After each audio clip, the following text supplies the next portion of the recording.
다음에 군사 굴기를 보겠습니다. 지금 아까 창과 방패의 균형에서 반제 진영이 조금 더 앞서 나가고 있다. 역관계가 역전됐다라고 아까 표현을 했는데 그리고 앞에 좀 잠시만요. 제가 할게요.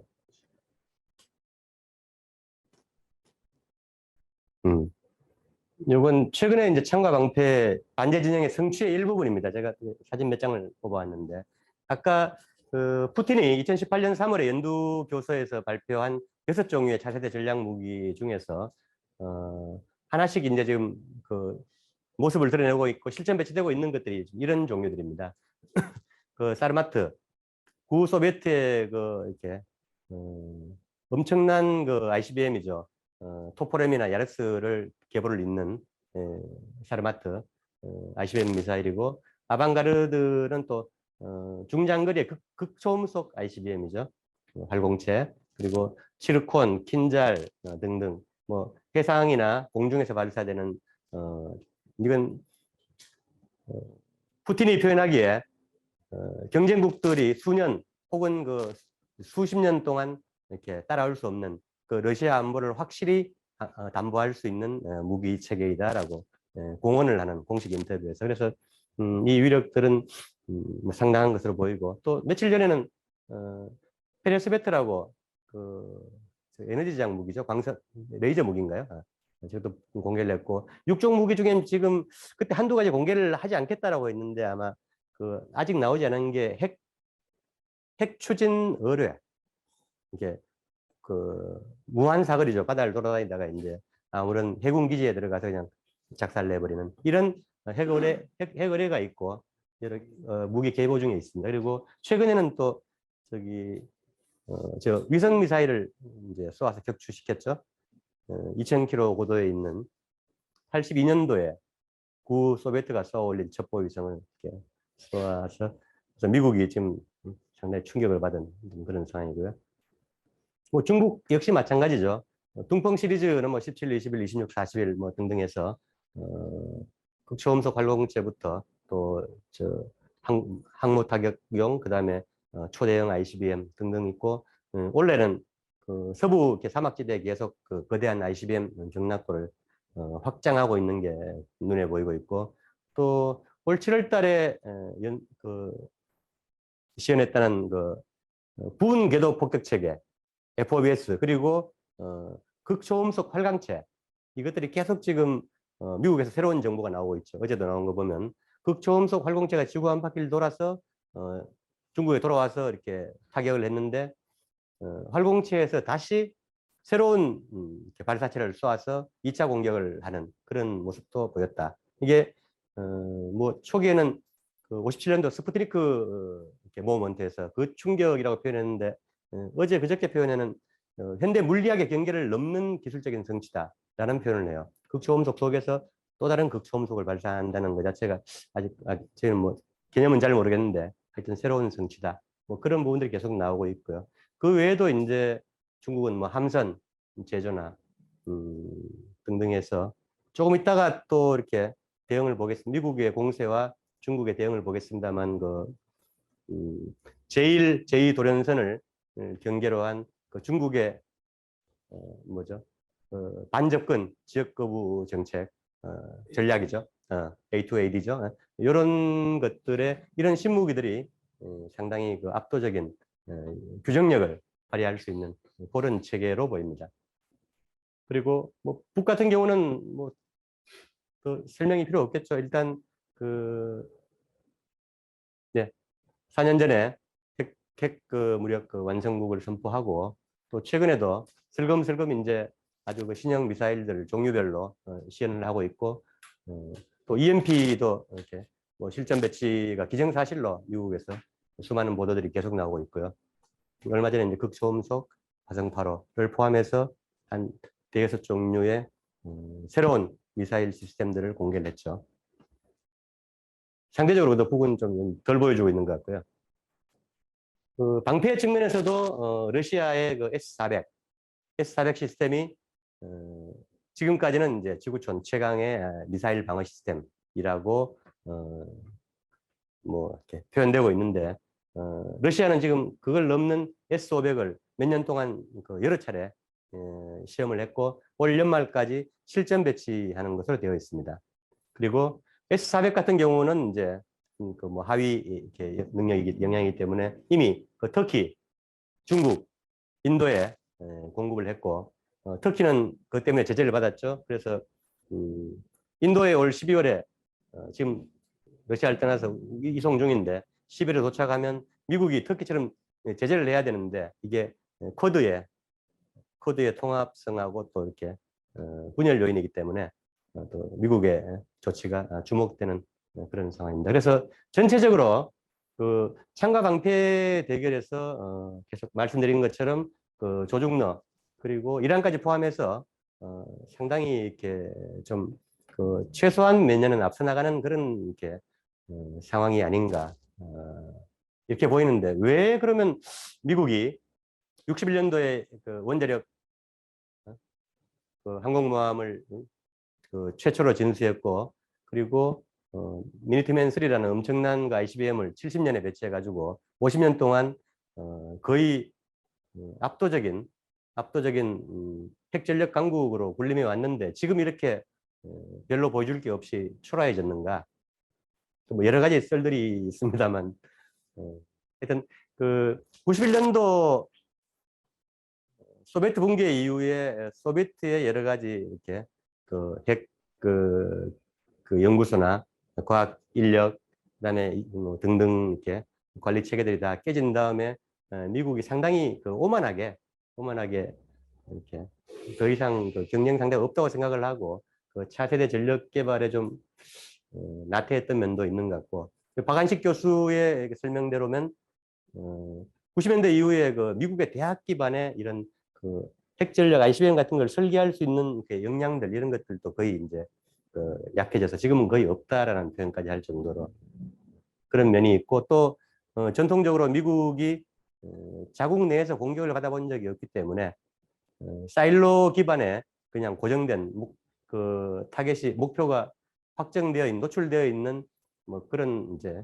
그냥 ICBM에 이제 그 쪽에 너무 안주했고 그걸 이제 보완하기 위해서 SLBM 핵 잠수함엔 좀 투자를 많이 했었고 그런 상황에서 쭉 몇십 년을 흘러오다 보니까 최근 10년, 20년 사이에 이렇게 조중로가 시연하고 있는 그 아주 그 첨단을 넘는 한 점을 돌파하는 그런 그 21세기형 현대 전력에는 조금 뒤떨어진 게 아니냐. 현실적으로 그런 냉정한 평가이고요.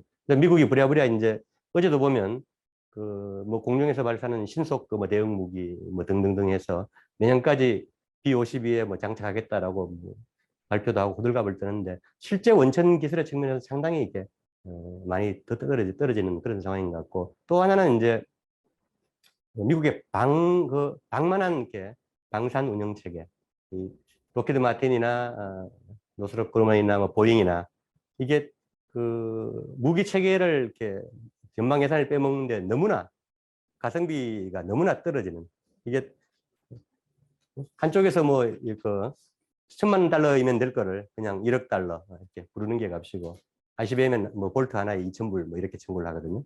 방산 부패도 너무 심하고 그 다음에 이제 각 민간 기업 방산 기업들이 고립된 채로 그냥 예산 빼먹고 개발을 하는데 이 조중로 같은 뭐 사회주의권들은 본 국가가 그냥 모든 이렇게 국가 역량을 다 이렇게 집중해서 수십 년 동안 연구 개발을 해온 거기 때문에 비교되기 힘든 게 아닌가. 그래서 이제 여기서 보면 좀 재밌는 또 이게 있는데 미국이 그 11개 항공모함을 지금 운용을 하고 있는데 그 중에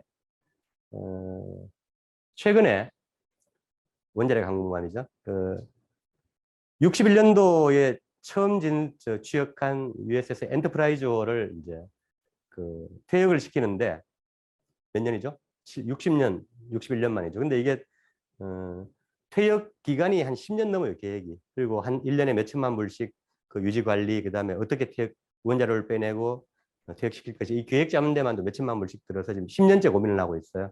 그리고 60년대 또 취역했던 다른 두 대 항공모함은 최근에 그 선박 해체 업체 1센트에 팔았어요. 1센트에. 그냥 이거 어쩌지 못해가지고 선박 해체 좀 넘겨서 너희들이 알아서 처리해라. 고철 빼먹고 뭐 이런 식으로 이렇게 국방 자산에 대한 관리가 되는 거죠. 그러니까 그 자본주의 사회 무기 체계라는 게 좀 아까 저희 뭐 1년에 300억 달러면 저기 인류의 기아가 해결될 수 있다라고 했는데 항공모함이 8, 90년대 미국이 만들 때 한 대 그 가격보다 조금 넘는 수준이었어요. 그러니까 약 5조 한 대가 5조 가격이면 그렇게 되나요? 어쨌든 그런데 이 4, 5조 원 되는 가격이 지금 이제 11번째 그 제럴드 포드함이 얼마 전에 이렇게 4년 전인가 취역했는데 그때 이게 18조로 올라서 18조. 4, 5조 하던 게 나름대로 뭐 규모를 키우고 그 새로운 첨단 기술을 장착하고 한다고 하는데 그 작동도 잘 안 될 뿐더러 연구 개발비까지 하면 이게 48조까지 올라갑니다. 그러니까 이게 그냥 뭐 비용은 무한팽창하는데 실제로 기술은 못 따라가고 예산만 빼먹는 이런 기형적인 방산 구조가 미국 내에서 이거 그것만은 아니겠죠. 그래서 이제 지금 이거 12번째, 13번째 항공모함도 지금 건조를 해야 되는데 계속 그 개발 건조 비용은 이렇게 막 눈덩이 굴러가듯이 굴러가는데 아직 언제 취역할지는 기한도 없는 그런 상태입니다. 그래서 이렇게 무기 체계 전체 이렇게 유지, 그다음에 개발, 그다음에 관리 이런 부분에서 시스템 자체가 미국이 상당히 지금 낙후해 있는 지금 그런 상태입니다. 약간 좀 무기로 흘렀습니다만. 그리고 어쨌든 그 일단 그 군사적인 측면에서도 이렇게 반제 진영의 불기가 있지만 지금 색깔혁명, 그다음에 민주주의와 인권, 자유의 가치를 둘러싼 이념적인 전선에서도 지금 미국이 완전히 이제 몰리면서 왜냐하면 지은 죄가 있기 때문에 그러니까 세계에서 이제 색깔혁명을 하려고 해도 이제 더 이상 써먹을 나라도 별로 없고 기존에 색깔혁명을 이렇게 성공했거나 아니면 시도했던 나라들에서는 장년 원래에 걸쳐서 줄줄이 실패하면서 파산하고 있는 이런 흐름들이 이제 뭐 가시적으로 나타나고 있는 거죠. 그래서 거의 뭐 그동안 성공했다고 하면 이제 10년대부터는 그 2014년 마이단 우크라이나 혁명으로 이제 우크라이나를 러시아에서 빼낸 그래서 친나치 극우 정권을 세운 게 그게 유일한 거의 성과이고 벨라루스에서 실패해서 벨라루스는 지금 러시아하고 정치 경제적인 통합으로 한 발 다가서고 있고 찰떡 붙어 있죠. 그리고 작년 원래 경우만 해도 미얀마, 홍콩, 신장 완전히 실패했고 지금은 뭐 거의 색깔혁명 존재도 없이 그 희미해져가는 그런 상황이죠. 그리고 아까 말씀드린 것처럼 쿠바 원래 실패했고 베네수엘라는 3년 동안 시도했다가 이제 실패해서 거의 이제 더 이상 추진할 힘도 없는 뭐 이런 상황이고요. 그래서 결론적으로 미국이 개입했던 그 모든 게 침략과 개입, 그러니까 형식을 보면 이제 쿠데타 암살, 선거 사기, 그다음에 이제 흑색 선전, 협박, 납치, 반란, 제재, 학살 고문, 대리 전쟁 또는 직접 침략 등으로 역설적으로 지난 7, 80년 동안 민주주의 정부가 수립된 사례는 단 한 번도 없었다. 극우 정부만 수립을 했었죠. 그래서 미국의 이제 도덕성이 이제 의심을 받을 수밖에 없는 상황이고, 그 러시아에서는 얼마 전에 이 색깔혁명의 정의를 정확히 내렸죠.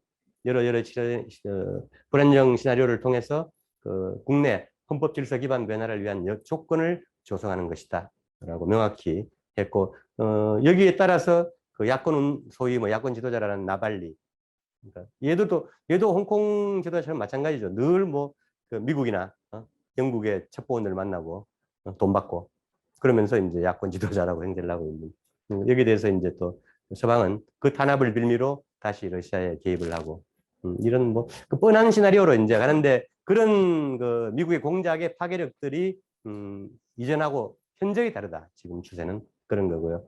중국이 상당히 중요한 표현을 했습니다. 그 소련 해체 후 이제 미국의 색깔혁명이 다양하게 있었는데 그 나라는 대부분 정권이 무너지고 국가의 운명도 비극이 되었다. 그런데 미국은 지금 중국을 21세기 최고의 전략 경쟁 상대로 가상의 적국으로 해서 봉쇄하고 난리를 치고 있는데 홍콩, 미얀마에서도 당한 거죠. 제대로 당했죠. 지금은 다 이렇게 정리를 했지만 다행스러운 점은 지난 30년 동안 전 세계 사람들이 색깔혁명의 이렇게 공작, 경로, 방법, 그다음에 그 결과를 다 간파했다는 그래서 표현이 재밌죠. 정치적으로 전염병 백신을 맞았다.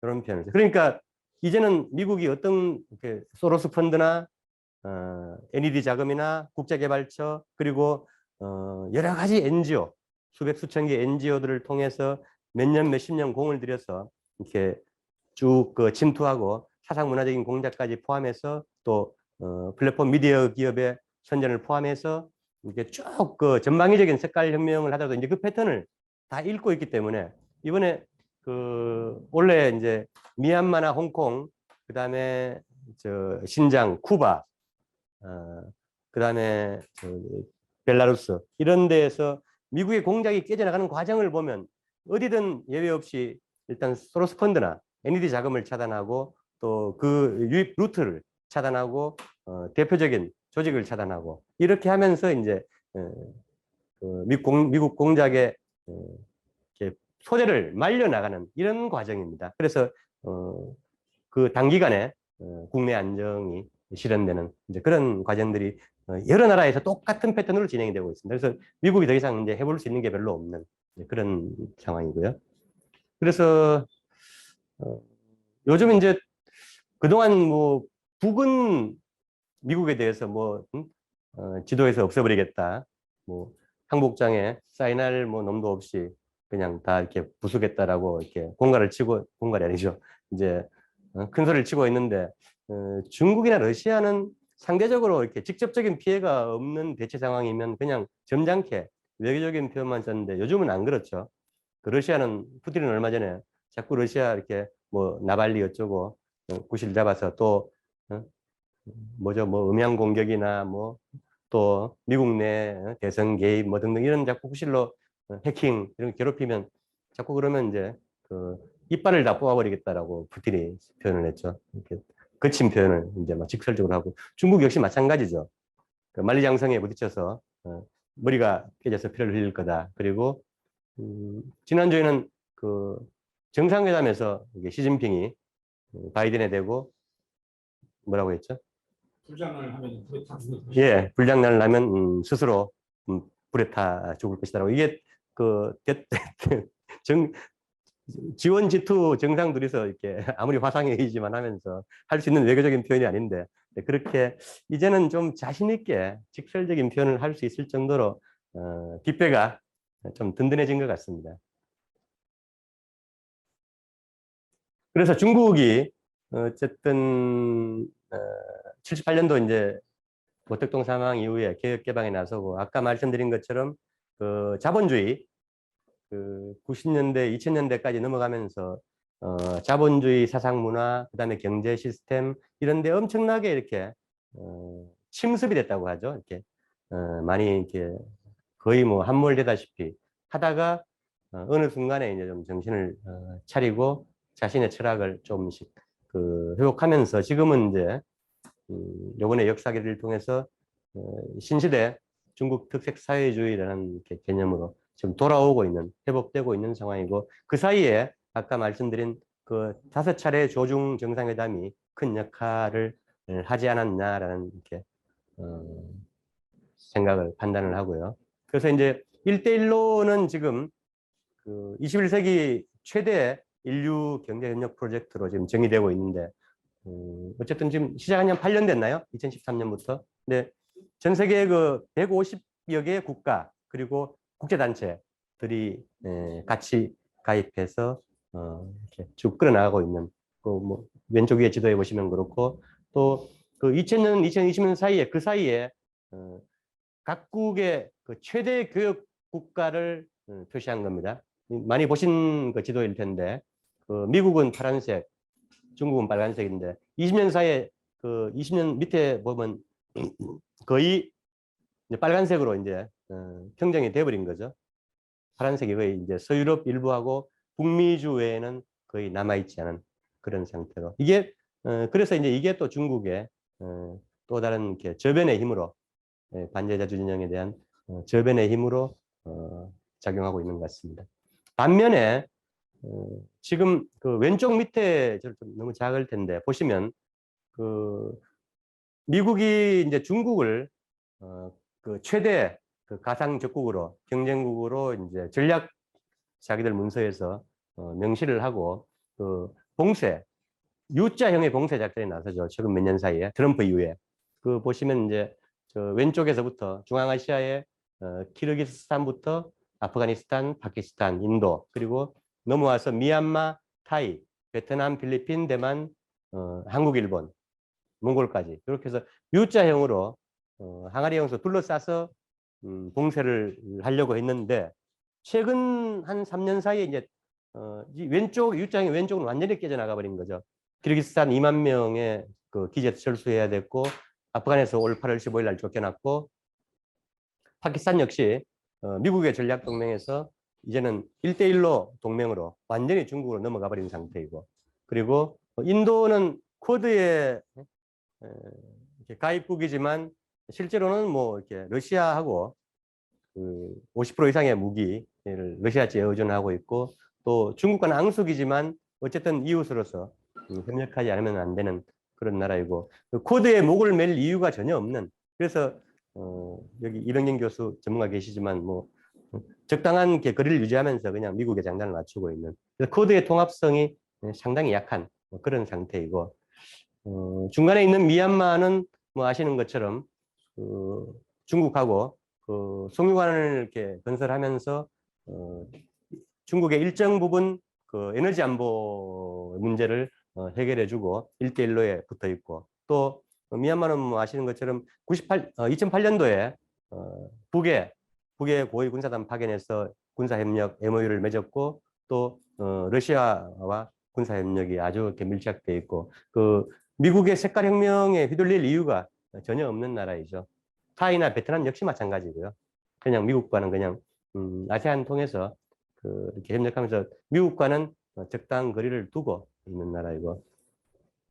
그래서 나머지 이제 남은 것이 결국은 대만은 뭐 나라가 아니니까 한국하고 일본을 미국이 어쨌든 그 유엔사 일본의 7개 후방기지를 활용하면서 여기에 이제 뭐 쿼드 국가, 파이브 아이즈, 그다음에 이번에 오커스까지 끌어들이고 해서 그 대략 이제 그 앵글로색슨계 국가에다가 이제 독일, 영국, 네덜란드 뭐 등등까지 이상한 나라들 이제 끌어들여서 그 다국적 나토 이렇게 서태평양판 이제 나토 같은 어떤 좀 큰 규모의 군사협력 그 그룹을 이제 꾸리려고 열심히 이제 모지름을 쓰고 있는데 그 역시 뭐 여러 가지 이렇게 추진하는데 현실적인 파괴력은 그렇게 느껴지지 않는 그런 상황입니다. 이번에 이제 오커스 소동에서 보듯이 그 뭐 왜 그렇게 급하게 호주가 오커스에 붙었는지 모르지만 66조에 달하는 77조죠. 달하는 그 프랑스 잠수함 디젤 잠수함 구입을 파기해버리고 갑자기 이제 핵 추진 잠수함을 해서 2030년대 말까지 운용을 하겠다고 하는데 이 핵 탄두도 없는 핵 추진 잠수함을 지금 같은 이렇게 이 가파르게 변하는 국제 정세에서 2030년대 말에 여러 이렇게 지정학적인 그 위기를 감수하고 또 핵 확산 금지 조약의 위반 이런 엄청난 이렇게 비난을 감수하고 왜 그렇게 오커스에 호주가 붙었는지 이해하기 힘든 그리고 뭐 EU나 나토 같은 경우에도 뭐 헝가리나 이탈리아, 뭐 터키 등등이 이제 계속 그룹에서 이렇게 떨어져 나오려는 이렇게 원심력이 계속 작용하는 이런 상태에서 이렇게 한미일을 중심으로 이 지역에서 서아시아판 그 군사 어떤 그룹에 만드는 게 과연 그렇게 용이할 것인가. 이런 부분도 하나의 관전 포인트가 될 것 같습니다.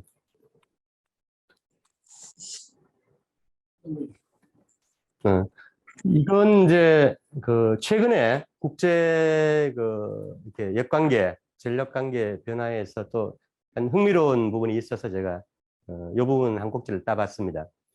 보시면 왼쪽 제일 위에가 러시아에서 유럽으로 들어가는 가스관이죠.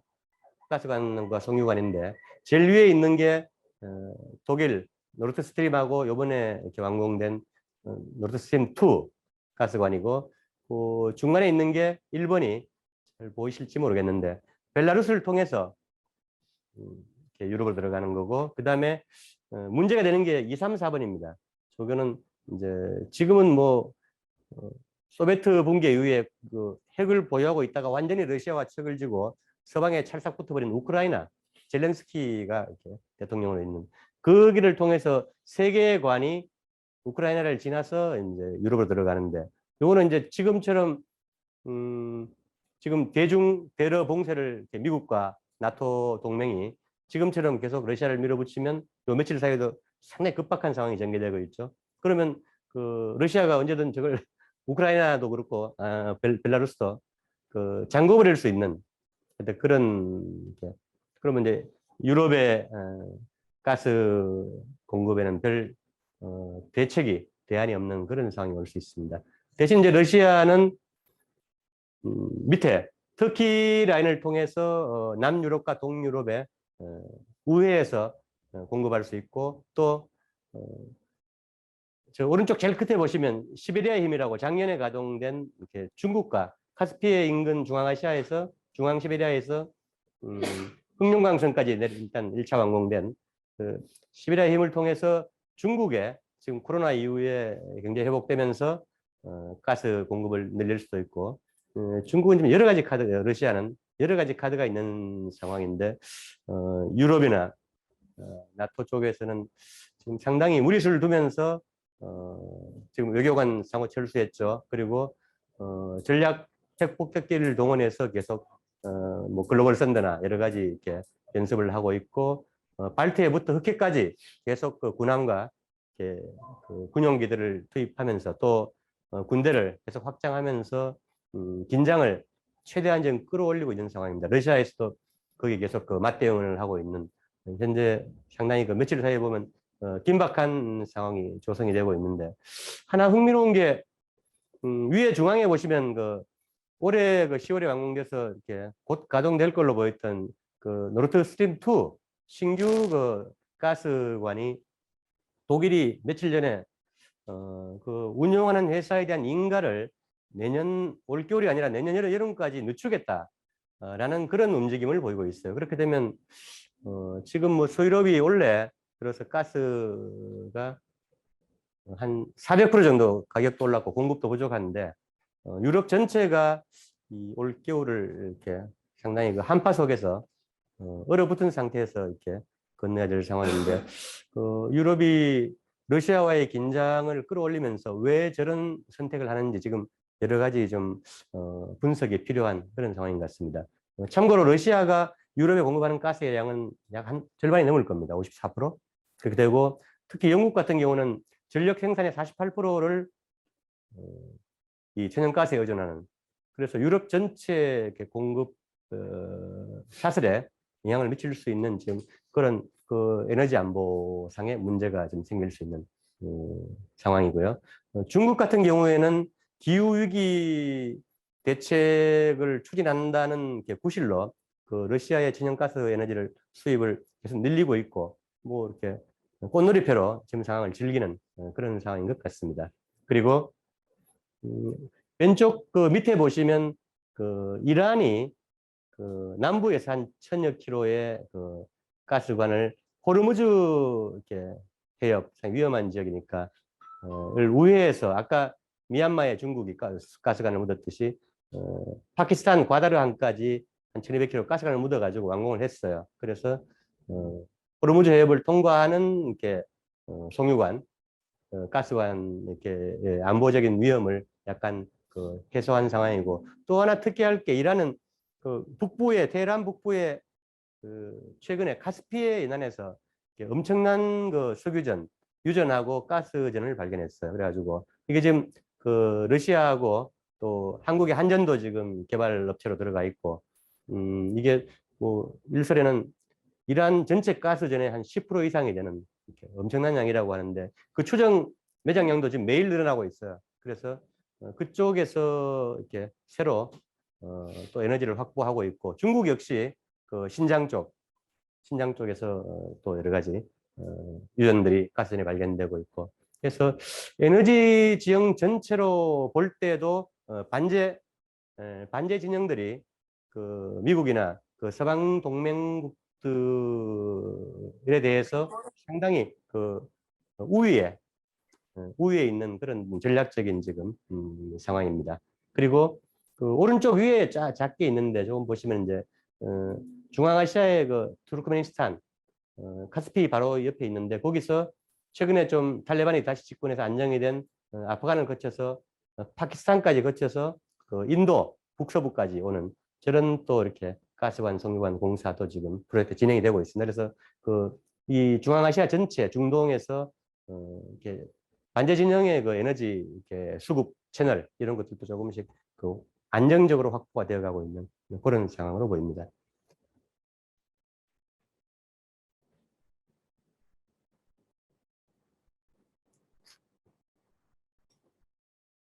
그래서 조금 더 나가면 시간이 좀 다 됐습니다만, 예, 짧게 끝내겠습니다. 그 1대1로와 유라시아 경제공동체도, 유라시아 경제공동체는 그 CIS, 러시아 그 독립국 그 성원연합인가요? 거기 위주이고, 1대1로는 뭐 아시는데 중국이 추진하고 있는데, 이 전체 프로젝트가 확산되면서 이제 이제 유럽에서도 이탈리아를 포함해서 참여하고 있고, 아프리카는 55개국 전체가 한 40개국 이상이 들어와 있고, 중남미도 지금 아까 보시는 붉은 물결 속에서 계속 확산되고 있고, 이렇게 되면 이제 그 미국 주도의 그 경제 제재도 무력화되는 효과가 있고, 또 지역이나 그 참여 국가별로 유무상통, 물물 교환이나 아니면 현지 통화를 통한 결제를 통해서 달러 기축도 약화되는 그런 또 이렇게 부수 효과까지 있습니다.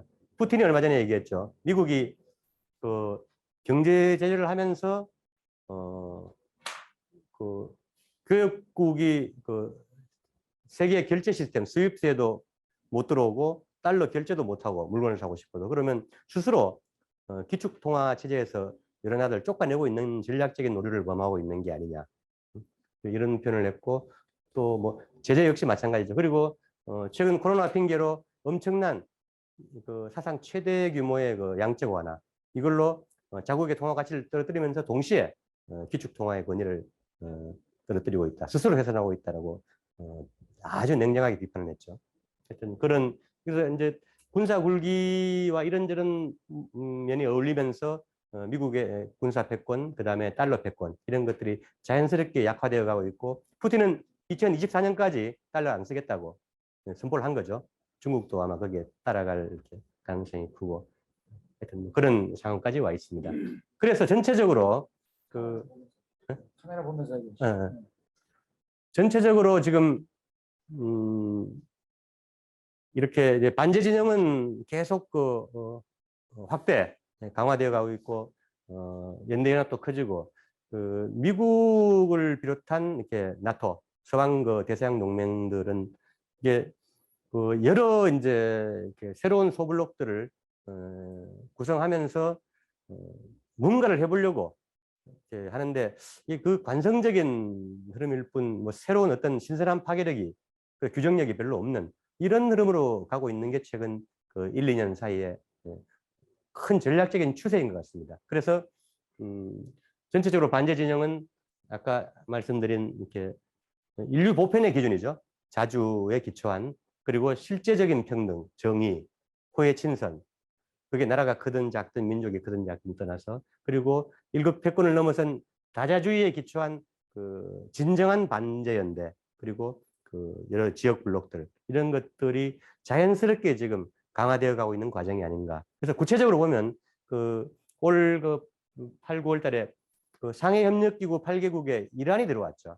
이건 사실 상해협력기구의 그 전 세계적인 영향력, 그 교역 규모, 인구, 그다음에 전략적인 위상을 보면 엄청난 뉴스입니다.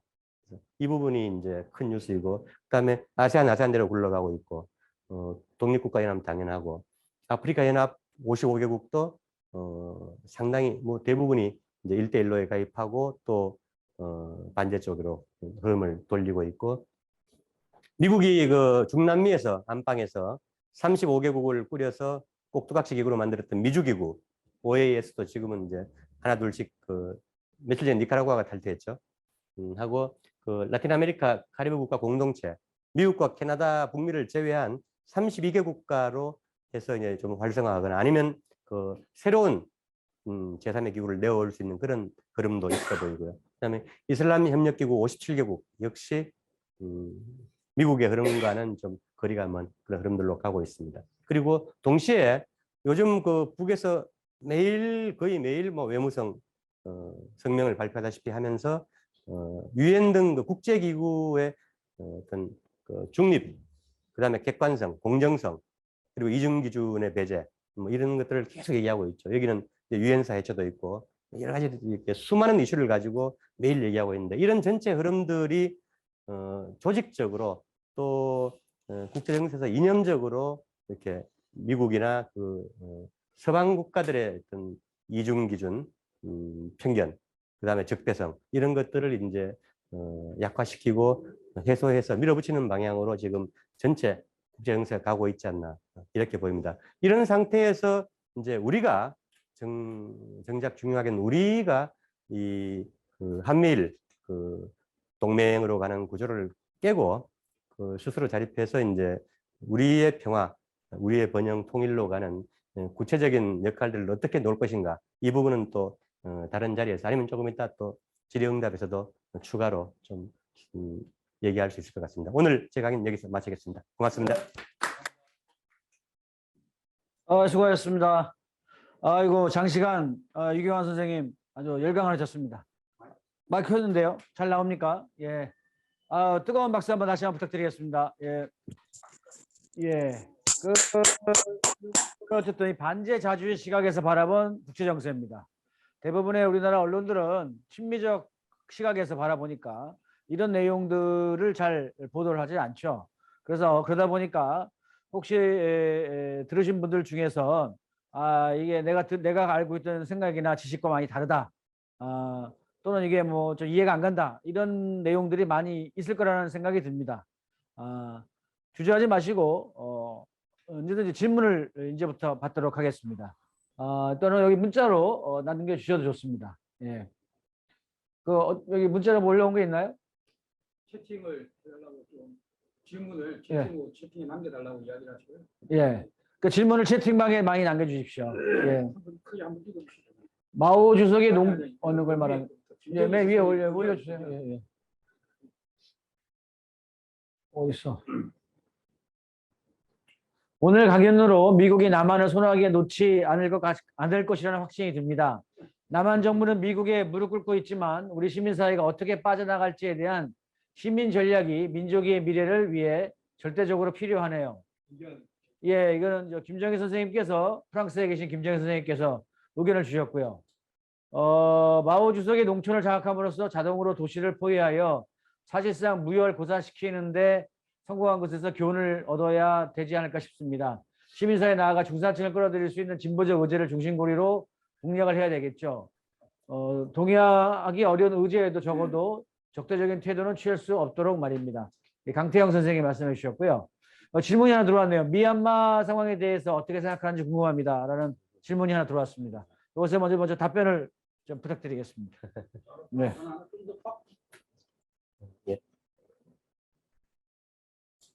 질문하실 분 있으면 더. 네, 질문도 계속 채팅방에 올려주시고요. 일단 질문은 답변은 하도록 하겠습니다. 예. 올 2월 1일 날 미얀마에 군부 쿠데타가 나고 이제 바로 이제 시위가 일어나면서 민간 희생도 발생하면서 국내에서도 상당히 이렇게 논란들이 많았죠.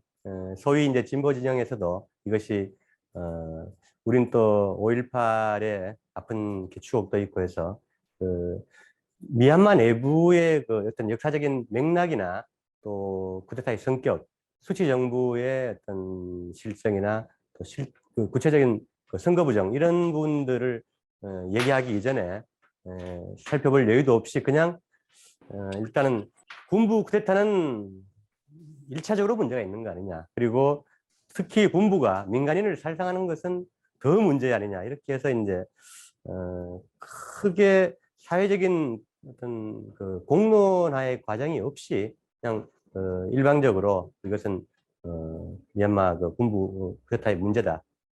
그래서 이 과정에 미국이 역사적으로 어떻게 개입을 해왔고 또 NGO 단체들이 어떤 역할을 했고 이런 등등의 문제를 포함해서 미얀마 그 자체 어떤 군부도 이렇게 한 80년 동안의 그 이끌어온 속성, 성향 그리고 미얀마의 어떤 역사적인 특수성 이런 부분을 좀 객관화해서 이렇게 논의하는 과정이 너무 부족하지 않았나. 그래서 초기에 이제 그 민플러스나 아니면 4.27 연구원에서 여기 있는 그 안광혁 위원이나 저나 몇 차례 글도 쓰고 또 국제적인 강연도 조직하고 했는데 그런 게 조금 더 이렇게 그 삼자적인 관점에서 공론화하고 좀 의견을 좀 수렴해 가기에는 좀 아직 많이 부족한 것 같아요. 그래서 저희도 어느 시점에서 이제 다른 국제적인 이슈도 많고 또 저희 또 뭐 여론 지형이 그렇습니다만 미국이 확 불을 질렀다가 이제 또 여론의 이제 대중의 시야에서 조금 사라지면 또 잠잠해지는 이런 게 계속 반복되기 때문에 그 사이에 다른 국제적인 이슈들도 이렇게 또 넘어가면서 아주 토론의 의제가 넘어가 버리고 이러면서 지금까지 큰 변화 없이 오고 있는 상황이고 또 여전히 국내 어떤 진보 진영 특히 기독교 일부에서 이제 이건 확실히 민주화 투쟁이다. 그리고 돕기 위해서 모금도 해야 된다. 뭐 등등 여러 흐름들이 있는 것으로 알고 있습니다. 그런데 제 의견을 밝히자면 제 의견은 확실하게 이것은 어떤 지구촌 전체 이렇게 흐름에서 봐야 되고 또 통식으로 봐야 된다. 그래서 우리가 2011년 그 미국의 아랍 침탈 때 그 시리아나 리비아 특히 리비아 같은 경우에 잘 살고 있던 나라에 그 소규모 반정부 시위를 조직해서 그것을 가다피 독재자에 대한 그 민중의 이렇게 저항이다. 민중 봉기다라고 지금까지도 얘기를 하죠. 그런 식으로 접근하고 그 이면에서 미국이나 서방이 그 5천 명씩 테러리스트, 그 다음에 이스라엘 모사드 이런 세력들을 투입하면서 이렇게 전국을 극심하게 폭동화시키고 그 다음에 바로 나토 15개국 연합군이 이렇게 무력 침공을 하는 이런 과정을 무시하고 그 상황을 리비아의 민주화 투쟁이다라고 할 수 없는 것처럼 또 이렇게 그 아까 쭉 훑어봤던 색깔혁명의 여러 나라들의 그 사례들처럼 홍콩도 마찬가지죠.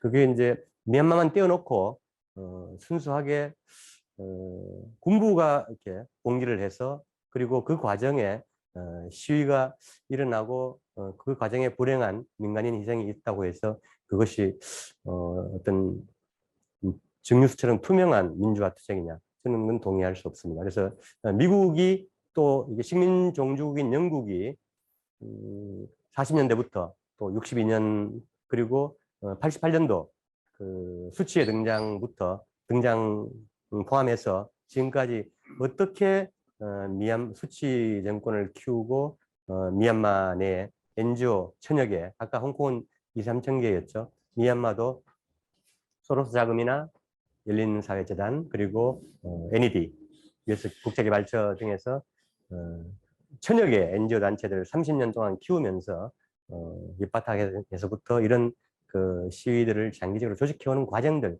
이런 것하고 미얀마 내부의 특성하고 동시에 놓고 평가를 해야 될 과정이 있는 것 같아요. 그래서 이 부분은 이 정도로 하겠습니다. 네, 김정희 선생님, 예, 미국의 폭거 중 앞으로 드론 공격이 더 미국이 드론 공격을 할 가능성, 김총 비서를 드론으로 살해할 가능성에 대해서 어떻게 생각하십니까? 어떻게 생각하십니까? 하는 질문이 들어왔는데요. 심각한 질문. 예, 뭐 어떻게 생각하십니까? 이 선생님.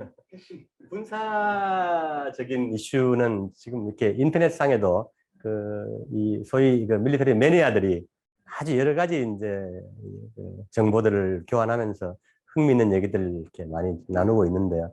이 드론 얘기하시니까 떠오르는 게 한 5년 됐나요? 이란이 당시 1,000억이 넘는 미국의 당시의 최첨단 드론을 공중에서 납포해서 자포까지 맞고 해서 착륙시켜서 그걸 복제해 가지고 그걸 또 이렇게 전 세계에 공개한 적이 있습니다. 그 얘기는 드론 기술이 지금 21세기 기술의 총화 중에 하나이고, 인공지능 군대와 함께 또 미국 같은 경우에는 아까 얘기했던 것처럼 중앙아시아에서 이렇게 모든 기지 베이스에 근거지를 이루면서 인도양이나 또 페르시아만에서 띄우는 드론에 의존해서 어떤 정보자산 정찰이나 아니면 직접 공격 이런 것들을 의존할 수밖에 없는 상당히 아쉬운 상황이기 때문에 미국이 뭐 드론에 집중할 수 있겠지만 아까 이란에 의해서 보듯이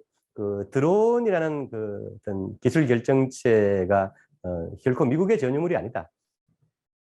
이란만이 아니라 아까 창과 방패에서 잠깐 말씀드렸지만 러시아나 중국, 특히 또 북도 마찬가지이고, 그쪽에서도 이건 드론 운용만이 아니라 실제로 우주 통신, 제어 이런 것까지 다 복합적으로 연결되어 있는 최고 기술 수준의 영역이기 때문에 그 부분에서 이렇게 누가 드론의 창이 센가라는 거는 또 이렇게 달리 평가할 부분들이 있고요. 또 하나, 드론의 방패 문제에서 아까 이란이 자폭 기능까지 미국의 통신을 차단하고 그걸 이제 착륙시켜서 복제까지 했다는 거는 우주 통신 분야에서도 결코 미국이 드론에 대한 공학만이 아니라 우주 통신 분야에서도 이란이 그렇게 밀리지 않았다, 당시만 해도, 당시 수준으로도.